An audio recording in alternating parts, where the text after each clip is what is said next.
2023 में और 24 में गई 642 के ऊपर। माय गॉड इतना ज्यादा मार्जिन। अमृतसर की बात करता हूँ तो 2023 में 565 के ऊपर गई थी और 2024 में 633 के ऊपर गई। अब इसमें से जो प्रिंसिपल हिसाब है वो है जो वो ग्रुप ए में, जो लेक्चरर वाले हैं वो है ग्रुप बी में, और जो टीचिंग में है वो है ग्रुप सी में। अगर किसी के पेरेंट जो वो ए ग्रुप में आते हैं तो तब उसका जो सर्टिफिकेट बनेगा वो बनेगा क्रीमी लेयर वाला। अगर क्रीमी लेयर वाला सर्टिफिकेट बनता है तो जाने कि वो can't that avail that quota. तो पहले से जनरल कैटेगरी में चलो, इंस्टेड ऑफ आप जब वो ये चीजें आपको पता ना हो और आप पहले से ही जब वो बीसी सर्टिफिकेट बना लो, वहां पे जाके आपका सर्टिफिकेट जब वो रिजेक्ट हो जाए, यानी कि 40 साल की एज से 40 इयर्स की एज से पहले ही वो डायरेक्ट पे जब वो ग्रुप ए में ही जब वो रिक्रूट हुआ है तो तब तो उसको जो वो ये कोटा अवेल नहीं कर सकता, वो क्रीमी लेयर में।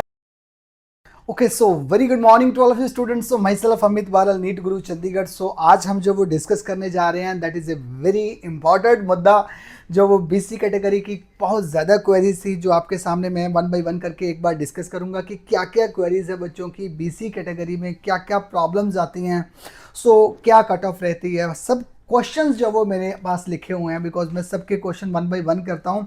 इससे बेटर यही था कि मैंने आप लोगों के लिए एक वीडियो बनाई है। इस वीडियो में सारा कुछ ही जो भी क्वेश्चंस है बच्चों के लिए, कट ऑफ से लेके, कैटेगरी से लेके, सर्टिफिकेट से लेके, एलिजिबिलिटी से लेके, फॉर्म रिजेक्शन तक लेके सब कुछ डिस्कस करने जा रहे हैं। सबके जवाब मैंने इसमें आंसर दिए हैं। एमबीबीएस, बीडीएस, बीएमएस में बीसी कोटा की सीट्स सर कितनी होती हैं?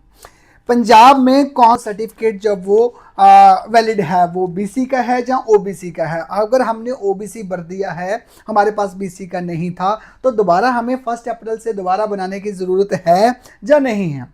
थर्ड इज द मेरे पापा की गवर्नमेंट जॉब, मेरे पापा गवर्नमेंट जॉब करते हैं, तो क्या मैं जब वो इस मैं अवेल कर सकता हूँ या मैं कर सकती हूँ? मेरे पापा की इतनी रिटर्न जाती है, एनुअल इतनी रिटर्न जाती है, तो क्या हम एलिजिबल हैं इस रिटर्न को भरने के बाद? सर ये हमारा सर्टिफिकेट लास्ट ईयर रिजेक्ट हो गया था क्योंकि मेरे पापा जो वो सेंट्रल गवर्नमेंट में जॉब करते हैं और मेरे मदर जो है वो स्टेट गवर्नमेंट के एम्प्लॉई है, तो मेरा फॉर्म रिजेक्ट हो गया था। तो इसमें कुछ ब्रीफ बताइए कि इसमें रिजेक्शन क्यों हुई थी, ये भी डिस्कस करेंगे केस। लास्ट ईयर की जो वो बीसी कैटेगरी की कट ऑफ क्या रही थी सेमी गवर्नमेंट में भी बताएंगे, गवर्नमेंट में भी बताएंगे और मैनेजमेंट कोटा की भी बताएंगे। तो सब कुछ इस वीडियो में डिस्कस करने जा रहा हूं। जो बच्चों के क्वेश्चंस आए हुए हैं तो ऑलमोस्ट मैं पूरा प्लॉट जो वो बना के दूंगा आपको कि कौन से फॉर्म की रिजेक्शन होती है, क्यों होती है, और अगर आपके सामने ये वाली ऑब्स्टेकल आ जाती है तो आपने हैंडल कैसे करना है, आपने जवाब कैसे देना है। इसलिए मैं आपको समझा रहा हूं। कैटेगरी वाइज वाला बहुत मेजर इशू है जो बीसी सर्टिफिकेट में आपको फेस करना पड़ सकता है, जो आपको पता भी नहीं होगा। सर्टिफिकेट आपका बना हुआ है बट आपकी जो वो नॉन एलिजिबल आपको कर दिया जाएगा at the time of the admission, then you have to move to the general category in the next round. So ये सारी गलती कोई भी ना हो और आप लोग जो वो अच्छे से अवेयर हो जाओ। This is my motive of this video. So everything will be discuss. So 1 by 1 start.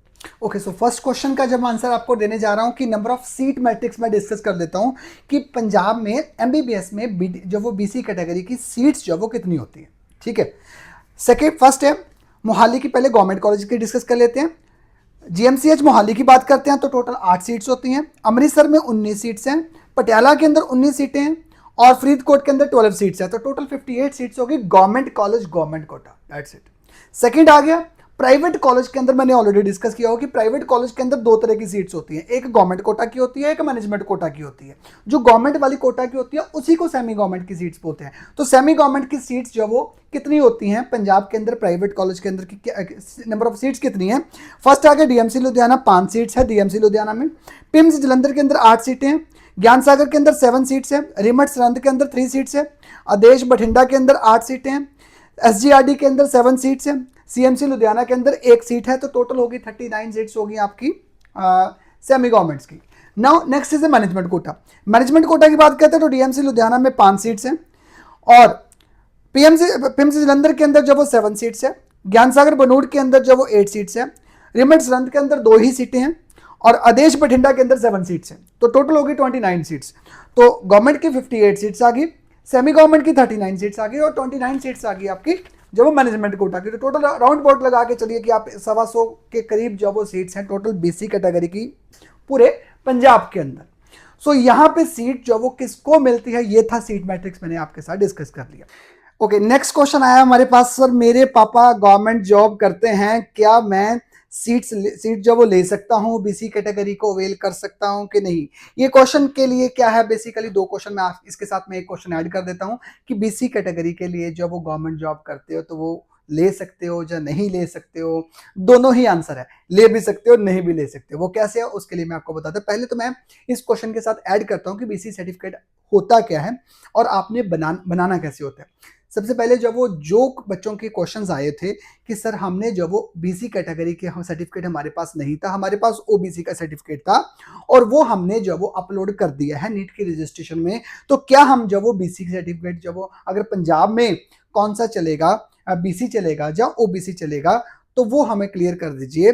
देखो इसका आंसर यही है कि जब वो पंजाब में जो भी सर्टिफिकेट जो सर्टिफिकेट चलेगा वो चलेगा बीसी कैटेगरी का।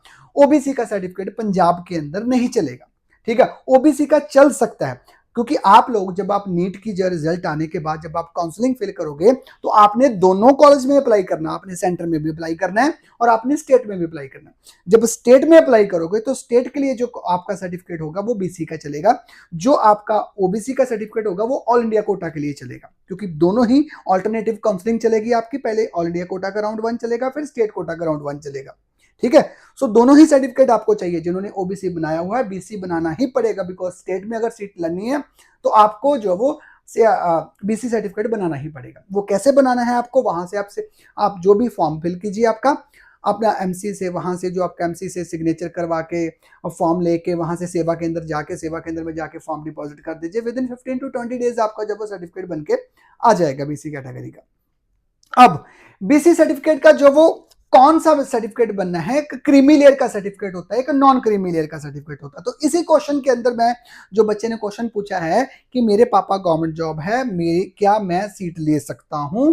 एमबीबीएस में सीट लेने के लिए जो एडमिशन का जो सर्टिफिकेट होता है that will be valid only for not only the MBBS, पूरे चाहे गवर्नमेंट जॉब लेनी हो, चाहे जब वो किसी एंट्रेंस टेस्ट के थ्रू जब वो किसी कॉलेज में सीट लेनी हो, तो आपका जो सर्टिफिकेट चलेगा वो creamy layer non creamy layer का ही चलेगा। क्रीमी लेयर का certificate is not valid to get that seat.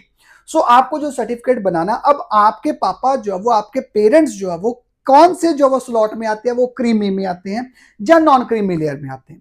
तो इसमें तीन क्वेश्चन सेम ही हैं, तीनों के आंसर आपको मैं इसी वीडियो में बना के बता रहा हूं। यानी कि पहला क्वेश्चन पूछा कि मेरे पापा गवर्नमेंट जॉब करते हैं तो क्या मुझे सीट मिल सकती है, मेरे पापा की इतनी रिटर्न बढ़ते हैं तो क्या ये मैं एलिजिबल हूं सीट लेने के लिए। मेरे पापा जो वो सर हमारा सर्टिफिकेट लास्ट ईयर रिजेक्ट हो गया था क्योंकि मेरे पापा जो वो गवर्नमेंट जॉब सेंट्रल गवर्नमेंट में जॉब करते हैं और मेरे मदर जो वो स्टेट गवर्नमेंट में जॉब करते हैं, तो लास्ट ईयर मेरा सर्टिफिकेट जो वो रिजेक्ट हो गया था, तो क्या प्रॉब्लम रीजन था, इस मैटर को जब वो डिस्कस कीजिए, ठीक है। सो ये तीन क्वेश्चन है, तीन क्वेश्चंस के आंसर मैं एक ही जो वो एक आपको चार्ट दिखा रहा हूं, इसमें आप देख लीजिए कि देखो सर्टिफिकेट जब वो बीसी कैटेगरी का सर्टिफिकेट रिजेक्ट क्यों होता है, क्योंकि जैसे बीसी कैटेगरी के अंदर भी जो वो आगे फर्दर क्लासिफिकेशन हुई पड़ी होती है। इसको सर्टिफिकेट बनाने के लिए क्रीमी लेयर और नॉन क्रीमी लेयर में जो वो फर्क क्या होता है, जो पेरेंट जो वो गवर्नमेंट जॉब करते हैं उनकी एनुअल इनकम क्या है, और जो पेरेंट जॉब नहीं करते, गवर्नमेंट जॉब नहीं करते, वो प्राइवेट डिपार्टमेंट में काम करते हैं या फिर वो अपना सेल्फ एम्प्लॉयड का जब उनका बिजनेस है, सो उनकी रिटर्न कितनी बढ़ती है, वो सारे पैरामीटर्स इसमें जब वो रिक्वायर्ड होते हैं, सारे पैरामीटर्स देखने होते हैं। Only then will be decided कि आप जब वो क्रीमी में आते हो या नॉन क्रीमी लेयर में आते हो। पहले तो ये था कि बीसी सर्टिफिकेट की जो वो पहले स्टार्टिंग की अगर बात करते तो 4.5 लाख की लिमिट होती थी, फिर ये जब वो लिमिट जब वो 6 लाख तक चलेगी, बट पंजाब में अभी ये जो लिमिट है वो है 8 लाख तक। 8 लाख रुपीज तक का जो वो इनकम रिटर्न होता है, then you will fall into the NCL beyond the 8 lakh. अगर 8 लाख से इनकम ज्यादा हो जाती है then you will fall into the creamy layer, जिसके कारण आपको जो वो इसमें सीट नहीं मिल सकती, बिकॉज क्रीमी लेयर का सर्टिफिकेट का कोई भी फायदा नहीं है। अब क्वेश्चन आता है कि कई ऐसे पेरेंट्स होते हैं कि जिनके गवर्नमेंट जॉब करते हैं, बट गवर्नमेंट जॉब करते हैं तो उनकी एनुअल इनकम तो 8 लाख से क्रॉस कर जाती है, बट उनको क्या फिर उनको सीट नहीं मिलेगी? नहीं, ऐसा नहीं है। अब मैं बताता हूं आपको, जो आई थिंक सो जो आपको काफी बच्चों में, पेरेंट्स में जो ये चीज क्वेश्चन बनती है, क्योंकि काफी ज्यादा 80% तो लोगों को ये चीज पता ही नहीं होती कि कैटेगरी की भी इसके जो है वो बीसी कैटेगरी में, क्रीमी लेयर में भी आगे जो वो गवर्नमेंट जॉब की जो वो क्लॉज लगे हुए हैं, आप एडमिशन ले सकते हो अपने बीइंग ए गवर्नमेंट जॉब। वो कैसे होता है कि गवर्नमेंट जॉब की आगे फर्दर क्लासिफिकेशन हुई पड़ी होती है। जैसे ग्रुप ए के होते हैं, ग्रुप बी के होते हैं, ग्रुप सी होते हैं, 3 ग्रुप होते हैं। अब तीनों ग्रुप के अंदर जो वो सीट कैसे ली जा सकती है? ग्रुप ए में क्या होता है, जो class 1, this is class 1 officer, जो एक एग्जांपल बताता हूं मैं आपको, एग्जांपल से सब बच्चों को ज्यादा क्लियर हो जाता है। एक मान लीजिए, एक है जो एक स्कूल के टीचर, और एक है स्कूल का लेक्चरर यानी कि +1 +2 वाले, एक है स्कूल के प्रिंसिपल। तो तीन बंदे हैं। अब इसमें से जो प्रिंसिपल साहब है वो है जो वो ग्रुप ए में, जो लेक्चरर वाले हैं वो है ग्रुप बी में, और जो टीचिंग में है वो है ग्रुप सी में। अब टीचिंग में भी जो वो, अब अगर किसी के फादर जो वो ए ग्रुप में आते हैं, अगर किसी के पेरेंट जो वो ए ग्रुप में आते हैं, तो तब उसका जो सर्टिफिकेट बनेगा वो बनेगा क्रीमी लेयर वाला। अगर क्रीमी लेयर वाला सर्टिफिकेट बनता है तो जाने कि वो can't that avail that quota, तो आप कोटा अवेल नहीं कर सकते। अगर जब वो आपका सर्टिफिकेट बी, अगर आपके पेरेंट जब वो बी कैटेगरी में आते हैं, बी कैटेगरी में आपको एडमिशन मिल सकती है। चाहे फिर गवर्नमेंट जॉब हो, चाहे सेंट्रल गवर्नमेंट की जॉब हो, जो बंदा जॉब करता है गवर्नमेंट या फिर स्टेट गवर्नमेंट की जॉब करता है, उसके लिए ये वाला 8 लाख वाला जो वो क्लॉज नहीं है, इनकम वाला कोई भी क्लॉज नहीं है। उसके लिए मैटर करता है कि उसकी गवर्नमेंट जो जॉब है वो कौन से ग्रुप में आता है, वो ग्रुप ए में आता है, या बी में आता है, या सी में आता है। बी और सी के लिए जो वो बंदा जो वो कोटा अवेल कर सकता है। अब इसके अंदर भी क्लॉजेज आ जाते हैं। अब क्वेश्चन आता है कि एक बच्चे ने ग्रुप ए के थे फादर उसके, बट उसको एडमिशन हो गई थी लास्ट ईयर। अब क्वेश्चन आ गया, ये क्वेश्चन आया मेरे को सर कि सर उसके फादर तो ग्रुप ए में आते थे, उसके फादर तो प्रिंसिपल थे, बट उसकी एडमिशन हो गई। अब वो कैसे हुई? क्योंकि इसका क्लॉज बना हुआ है। क्योंकि देखो सारे के सारे जितने भी नीट में ना ये चलते हैं क्वेश्चंस, जो बड़े बड़े जब आप काउंसलिंग में डॉक्यूमेंट सबमिट करते हो तो बड़ा कुछ सीखते हो आप उससे। तो कितनी चीजें जो वो बच्चों को पता नहीं होती, इवन की पेरेंट्स को भी नहीं पता होती। बीसी कैटेगरी वालों को ही 70 to 80% वालों को ये कैटेगरी का पता ही नहीं है कि वो कौन से स्लॉट में आते हैं। अगर वो ए बी सी में आते हैं तो उनको एडमिशन मिलेगी या नहीं मिलेगी, तो इसलिए तो हम बैठे हुए हैं ना। लास्ट आप ये लगाइए कि 150 125 125 केसेस था पंजाब का, जिसमें से 33 केसेस तो मेरे थे, यानी कि जिनकी काउंसलिंग मेरे थ्रू हुई है। सो काफी कुछ जो वो सीखने को भी मिलता है, पेरेंट्स को भी सीखने को मिलता है, बिकॉज जब आप चीज किसी में इंडल्ज होते हो तभी जाके पता लगता है कि हाँ अरे यार ये तो इसमें ये भी हो सकता था, पॉसिबिलिटी भी हो सकता था। तो वही केस डिस्कस करने जा रहा हूँ। जैसे लाइक ए ग्रेड वाला प्रिंसिपल थे और उसको एडमिशन मिल गई, उसका एक क्लॉज और भी है। तो यही क्लॉज हमने निकाला था कि जब वो, क्योंकि पढ़ना पड़ता है ये चीजें ना, ऐसे नहीं होती, क्योंकि ये चीजें किसी भी सर्टिफिकेट में नहीं लिखी हुई है, किसी भी जगह पे नहीं लिखी हुई है। अगर किसी भी जनरल बंदे से आप पूछ भी लोगे तो वो जवाब भी नहीं दे सकता। ठीक है, जो बंदा एक्सपर्ट होता है, तो हर एक, जैसे वकील को पढ़ना पड़ता तो हमें भी पढ़ना पड़ता, वही चीज आपके साथ डिस्कस कर देते हैं कि आपसे कोई गलती ना हो, सो दैट कि अगर आपके सर्टिफिकेट आप उस कैटेगरी के अंदर नहीं आते तो पहले से जनरल कैटेगरी में चलो, इंस्टेड ऑफ आप जो वो ये चीजें आपको पता ना हो और आप पहले से ही जो वो बीसी सर्टिफिकेट बना लो और वहां पे जाके आपका सर्टिफिकेट जब वो रिजेक्ट हो जाए तो वो भी अच्छा नहीं लगता। फिर बच्चे का मोराल और जो वो मेंटली जो वो डिप्रेस हो जाता है, सो बच्चा की मुझे सीट नहीं, सो बेटर यही है कि आप पहले से जनरल कैटेगरी में फाइट करते। तो एक मेंटल जो वो प्लान बना होता है सबका, तो वो उसको जब डिस्टर्ब होता है, सो ऐसी चीजें ना डिस्कस हो, ऐसी चीजें जो वो प्रॉब्लम ना आए, इसलिए वीडियो बनाते हैं। वापिस आते हैं वही ग्रुप ए के ऊपर। अब ग्रुप ए का जो कैंडिडेट था उसको एडमिशन मिली थी, और वो किस बेसिस के ऊपर मिली थी? इसमें क्लॉज आता है ये, जो कैंडिडेट के जो पेरेंट हैं, अगर कोई फादर है, उसकी जो वो 40 साल की एज से पहले अगर वो डायरेक्ट रिक्रूट हुआ है, यानी कि 40 साल की एज से 40 ईयर्स की एज से पहले ही वो डायरेक्ट पे जो वो ग्रुप ए में ही जो वो रिक्रूट हुआ है, तो तब तो उसको जो वो ये कोटा अवेल नहीं कर सकता, वो क्रीमी लेयर में आता है। चाहे उन्होंने गलती से एनसीएल बना लिया हो, बट वो क्रीमी लेयर वाला सर्टिफिकेट तब जाके आपका सर्टिफिकेट जो वो रिजेक्ट हो जाएगा।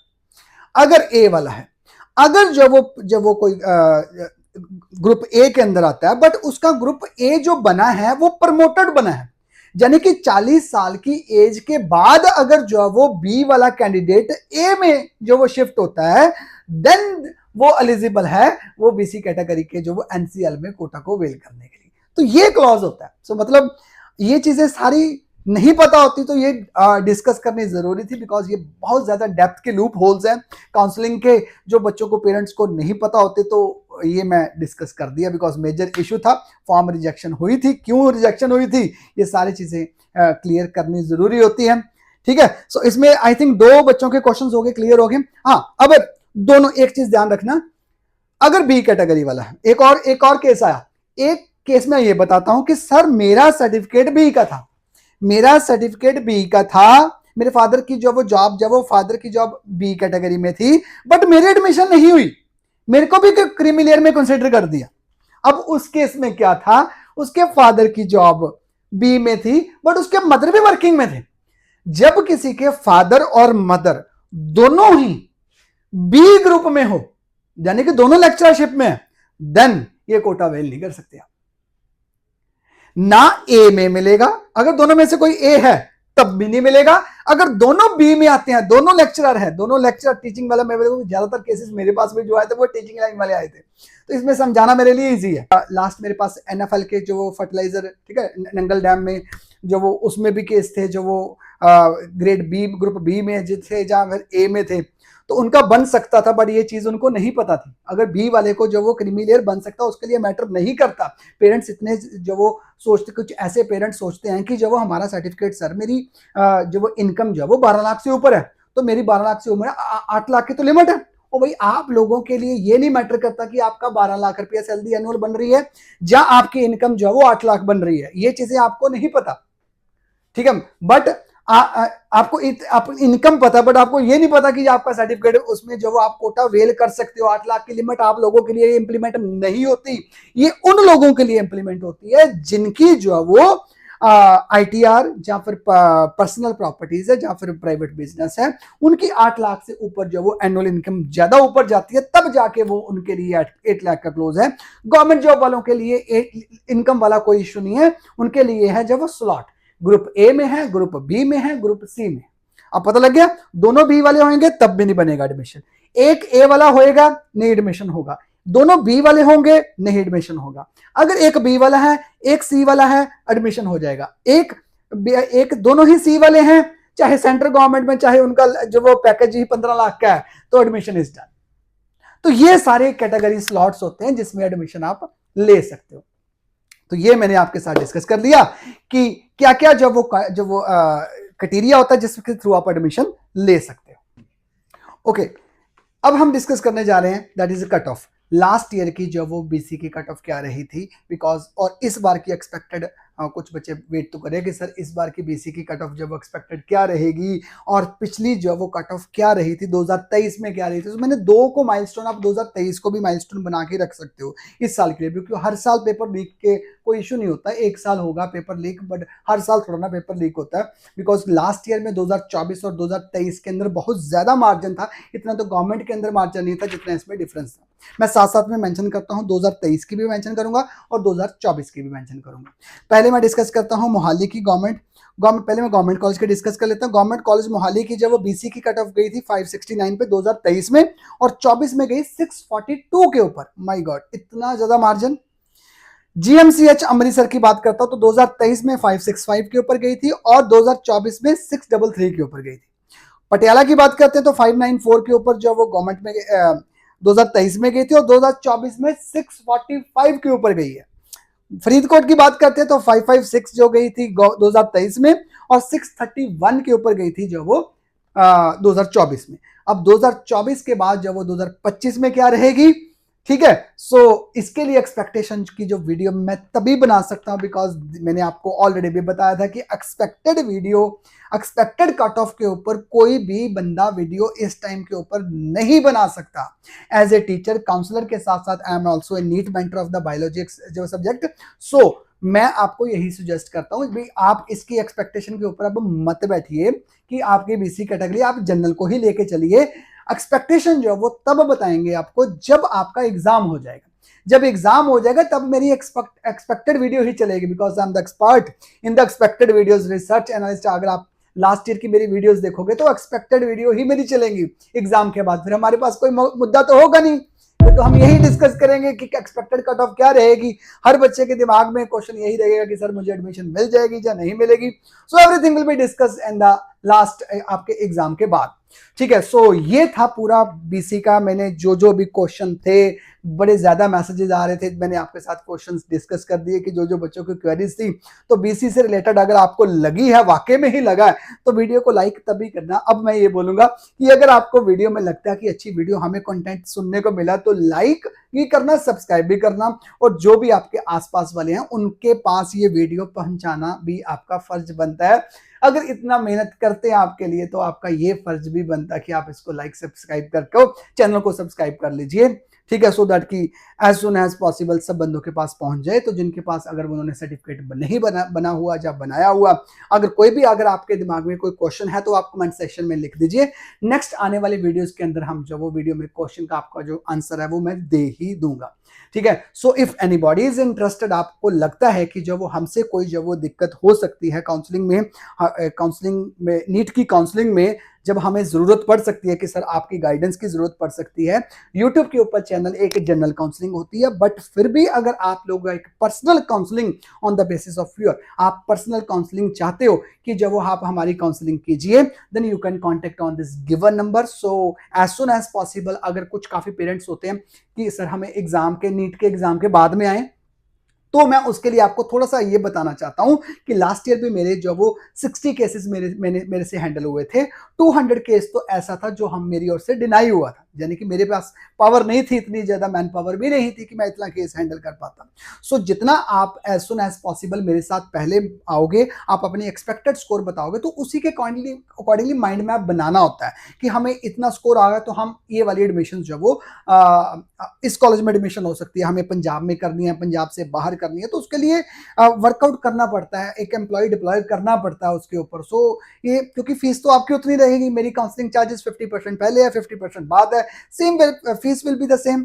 अगर फीस सेम है तो आप पहले मिलो चाहे बाद में मिलो, वो तो सेम ही है।